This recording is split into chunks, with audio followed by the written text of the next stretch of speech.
morning, good afternoon, good evening. It is important to understand why the people have been risking their livelihoods, their limbs, and their lives to elect the MDC Triple C these last 25 years. You understand that, then you can proceed. The number one reason the people have risked everything to elect the opposition was that they entrusted them to implement the democratic changes necessary to end the ZANU-PF dictatorship. By the late 1990s, the people of Zimbabwe realized that ZANU-PF was a party of thugs. All the promises of during the liberation war of freedom, justice, and a share of the nation's wealth for all were as quickly abandoned before we even cast our first votes in 1980. ZANU-PF was so hell-bent on winning those elections, they didn't want to take any chances. As much as the Lancaster House talks, it was agreed that all freedom fighters will be withdrawn from the field during the campaign period. By the time Robert Mugabe and his colleagues arrived back in Zimbabwe, they had thrown that agreement out of the door. ZANU-PF did not withdraw all its operatives from the field during the campaign run up to the 1980 elections. Many of them were left in the field. And their instructions was to tell the people that if ZANU-PF does not win, the Bush war would continue. Naturally, the people voted to end the Bush war, not knowing that they were losing their right to a meaningful say in the governance of the country.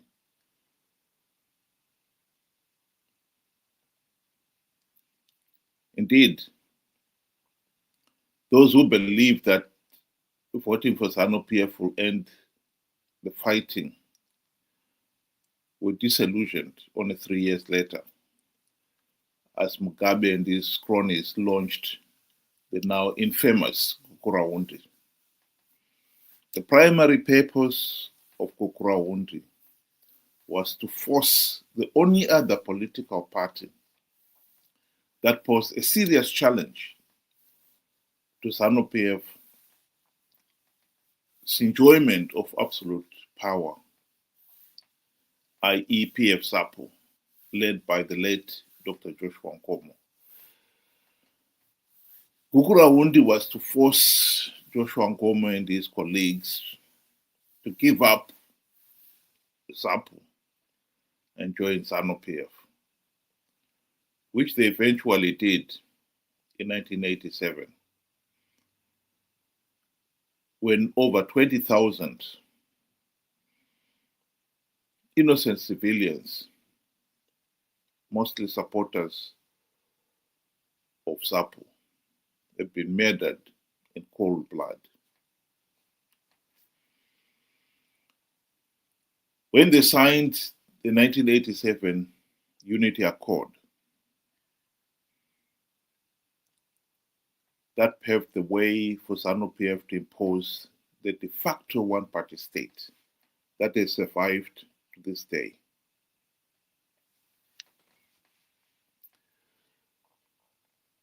So by the late 1990s, the people of Zimbabwe realized they had a dictatorship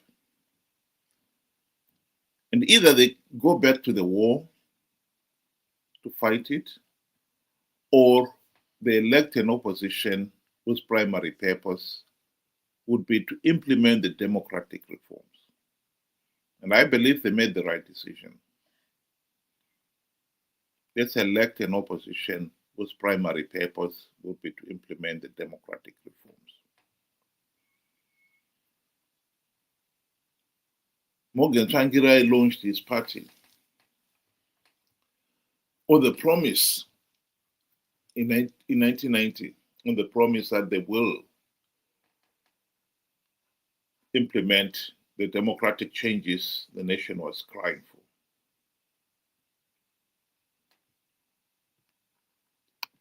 They even called their party the Movement for Democratic Change. And the people believed them.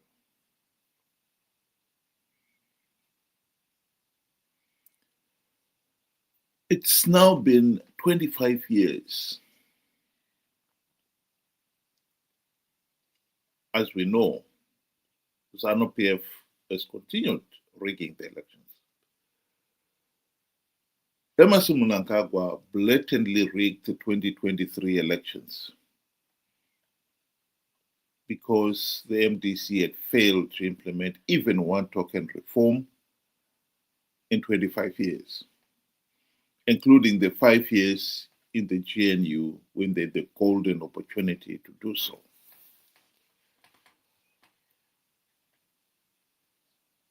What has happened? Well, this is really the gist of what I wanted to talk about. How MDC CCC leaders have managed to con the people of Zimbabwe these last 25 years. Instead of implementing the democratic changes, they've sold out. Here is a documentary film about a bird that many Zimbabweans would be very familiar with. Drongo, Nhengure. This bird is a cunning bird. Specializes in conning other animals. Here he is conning the meerkats.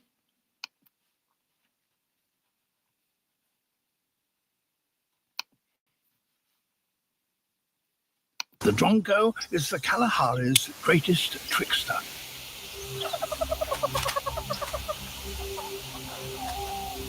And these are his victims. A family of meerkats, desert specialists.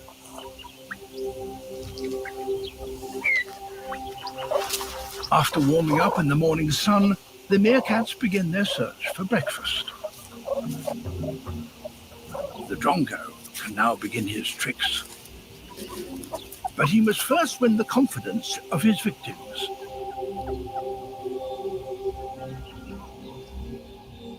He spots an eagle on the hunt and sounds a warning. One that sends the meerkats gratefully scurrying to safety.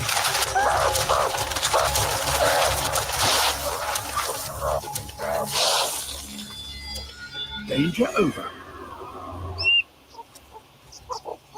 And now he has their trust.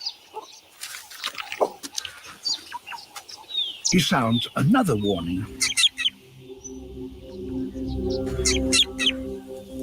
But this time, it's a false alarm. Thank you very much.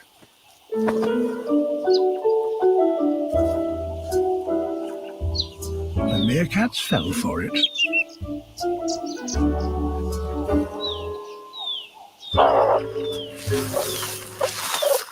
This all seems too easy. He tries the same trick again.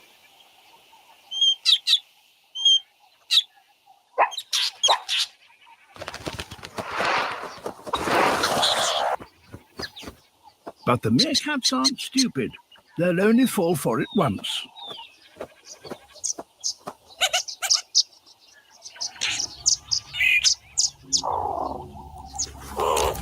The juicy scorpion won't be for him.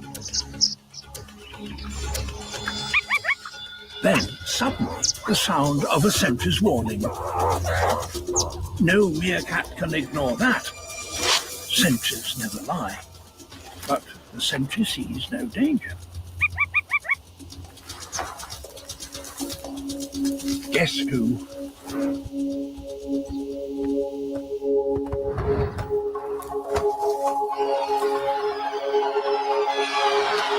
Of course, it's the Drongo. He's learned to mimic the meerkat's own warning call. And now he can enjoy his prize. A gang of meerkats. Nature sometimes is repeated over and over again in other situations. We cannot deny that the people of Zimbabwe have been conned. The last 25 years, MDC, CCC have conned the people of Zimbabwe. They've won the people's trust, make them believe that they are committed to making sure that Zimbabwe was a democracy, a healthy and functioning democracy. There's no denying that MDC leaders have been subjected to all manner of abuse and punishment from the regime.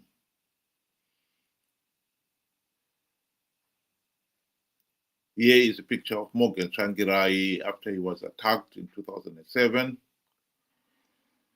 Chamisa himself was subjected to similar treatment.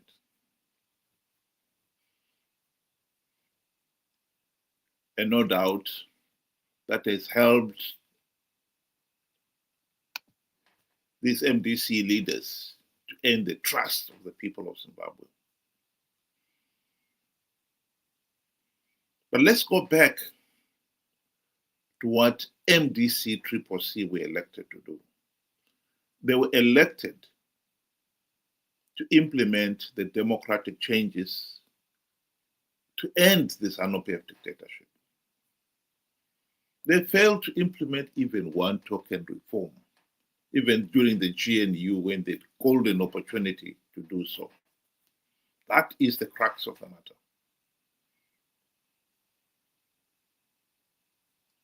During the GNU,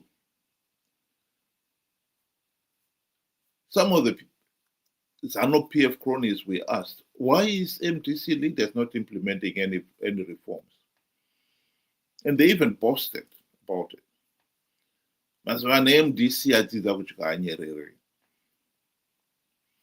They will not rock the boat.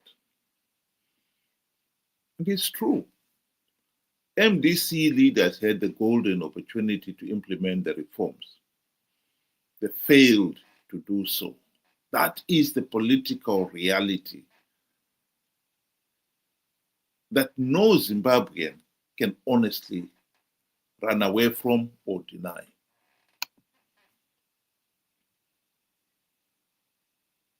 At the end of the GNU in 2013, when the SADC leaders realized no meaningful reforms had been implemented, they called a special SADC summit in Maputo in June 2018, in which they warned Morgan Tsvangirai and his MDC friends, do not participate in the coming elections without reforms, because ZANU-PF will rig those elections. Both ZANU-PF and MDC appeared to agree. But by the time they returned back to Zimbabwe, that was abandoned. Some people have asked, why did SADC not push for it? Well, SADC could not push for it when they learned that as much as they had said at the SADC summit that there must be reforms before the elections, they learned that there were no outstanding reforms to be implemented. The then Minister of Justice and Parliamentary Affairs, Patrick Chinamasa, gave a press conference when he returned from Maputo, in which he stated that he, as the Minister of Justice and Parliamentary Affairs, can state categorically that there are no outstanding democratic reforms to be implemented. Indeed, in the 5 years of the GNU, the parliament had not implemented even one token reform. MDC had not submitted even one token democratic reform proposal in parliament. So why should you postpone the elections? That is the reality that SADC could not ignore.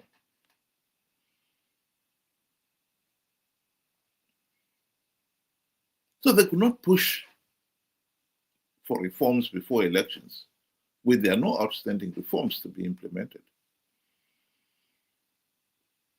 Our MDC friends changed tack. Suddenly, they were now talking of, let's go into the elections with no reforms, because we have devised ways of winning rigged elections. And unfortunately, they had believed it.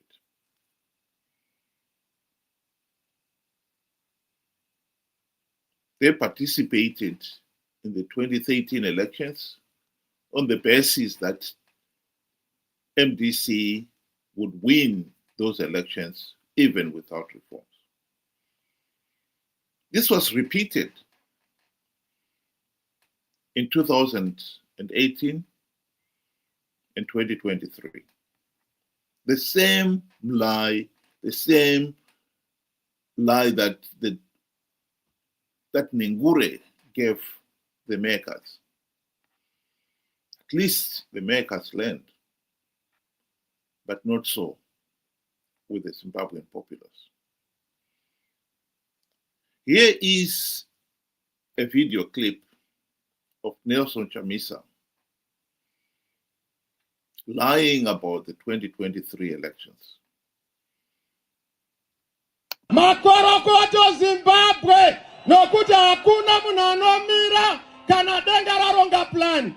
Denga raronga plan, denga harifo iri. Plan ya Mwari haifo iri. Ini ndatanga kugadzira cabinet. There is no way we are not going to form a new cabinet. There is no way we are not going to have a celebration. There is no way we are not going to have an inauguration. Let's start preparing for our inauguration. Let's start preparing for our celebration.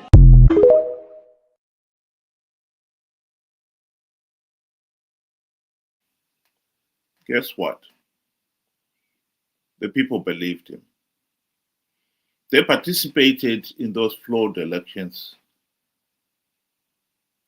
believing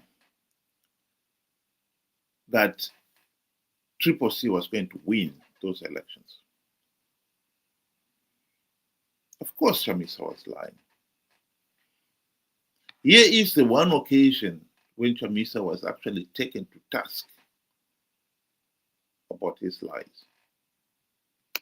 Ende patakasangana na Trump akatibvunza nawe conman, mari yamuri kuda kuti nyika ifambe imari. serious questions were raised about your behaviour in Washington, D.C. You did see some senior people on Capitol Hill, some Congress people, but you also claimed that you'd seen Donald Trump. You claimed you had a conversation with him in which you said he asked you how much you needed to move the country forward. You told him $15 billion, and he said to you that he would provide the money if you won the election.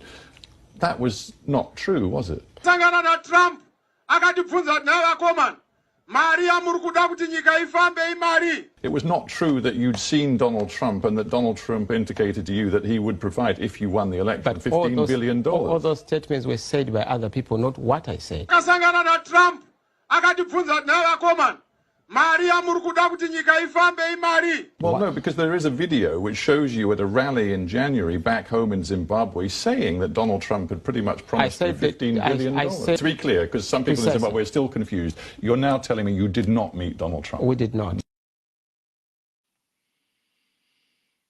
The truth of the matter is,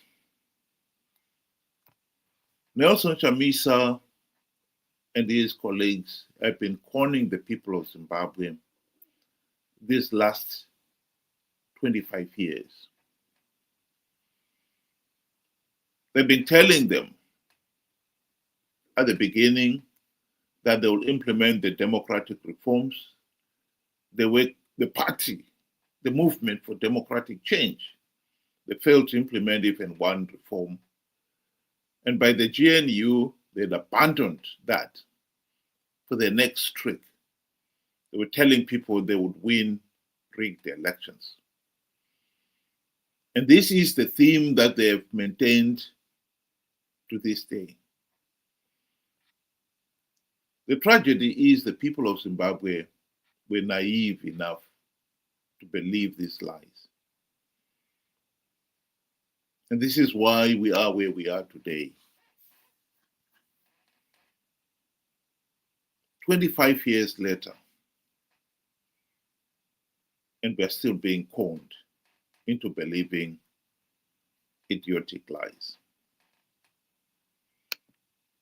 To give it to Chamisa and company, how is it possible they've managed to con people into believing these lies all these years?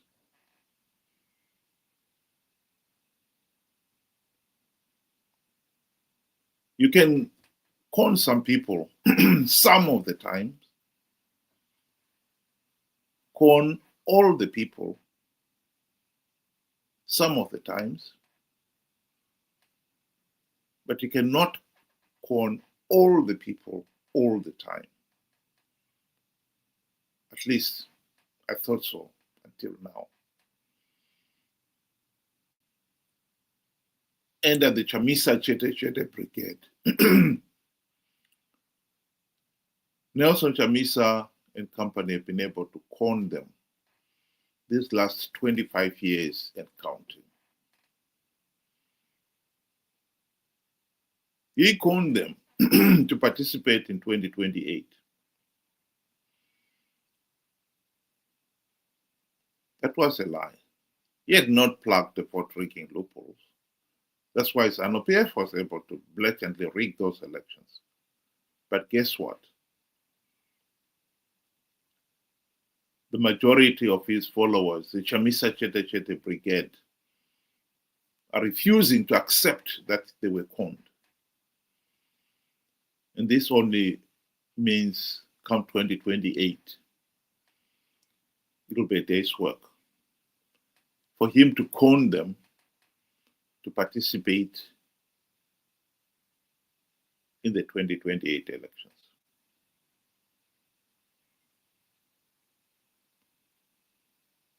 It's amazing. It is disappointing. A human being is supposed to be a creature of reason. But it's amazing how easily some people are conned.